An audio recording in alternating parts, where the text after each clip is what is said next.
उनका जो कार्य है ये भी हमें पता चलेगा, और जो बंगाल की स्थिति है उसके बारे में भी क्या उपाय योजना होनी चाहिए इसके बारे में हम चर्चा करेंगे।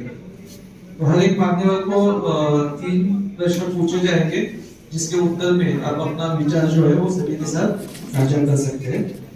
तो सबसे पहले मैं अनिर्बान जी के पास जाना चाहूंगा।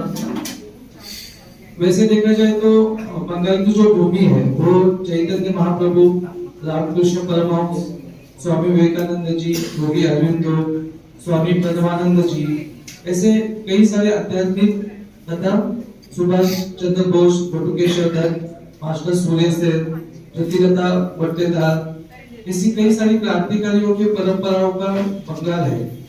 लेकिन ऐसे होते हुए भी आज जो बंगाल की स्थिति है, तो बंगाल इस प्रकार से हिंदू जो है वो समस्याग्रस्त क्यों है, इसके बारे में आपको क्या लगता है?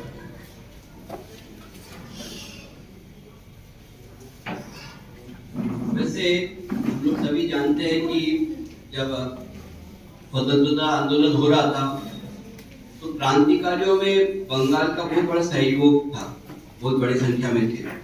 और वो लोग जो क्रांतिकारी थे वो लोग सब धार्मिक थे, गीता में हाथ रख के शपथ लेते थे, कभी कभी प्रदीप के ऊपर हाथ रख के शपथ लेते थे। तो धर्म के प्रति, आध्यात्मिकता के प्रति, शास्त्र के प्रति बहुत ज्यादा श्रद्धा था उस समय। लेकिन बीच में जो समय आया, एक तो सबसे पहले जो देश का विभाजन हो गया 47 में, और उस समय का जो सरकार था उनका बहुत बड़ा भूमिका था। और विभाजन हो जाने के बाद तो एक बड़ी संख्या में, और एक तो जो पूर्वी बंगाल में रह गए हिंदू, उनके ऊपर बहुत अत्याचार हुआ, और कुछ इधर आ गए पश्चिम बंगाल में, लेकिन उनके ना ठहरने की व्यवस्था, ना खाने की व्यवस्था, ना पीने की व्यवस्था। और इस समय इनके ऊपर कम्युनिस्टों का प्रभाव शुरू हो गया, क्योंकि अभाव था। और कम्युनिस्टों का तो दर्शन वही है, जो अभाव है हमारे उच्च वर्णों के लिए अभाव है, उच्च वर्णों के खिलाफ काम करना चाहिए। लेकिन मूलतः जो मुस्लिमों के कारण से बंगाल में स्थिति तैयार हुआ, ये कम्युनिस्टों ने छिपाया। और फिर समाज में क्योंकि वो सक्रिय थे और हिंदुत्व संगठन उस समय बहुत ज्यादा सक्रिय नहीं थे, तो कम्युनिस्टों का बहुत ज्यादा प्रभाव होने लगा इस समाज में। और बंगाल में कम्युनिस्टों का प्रभाव के साथ साथ क्या हुआ, बंगाल अपनी संस्कृति, अपनी धर्म, अपनी समाज सबसे हटना शुरू कर दिया, हटते गए। और ज्यादा तब हो गया जब 77 के बाद से, 1977 के बाद से कम्युनिस्टों का शासन आहिस्ता आहिस्ता शुरू हो गया।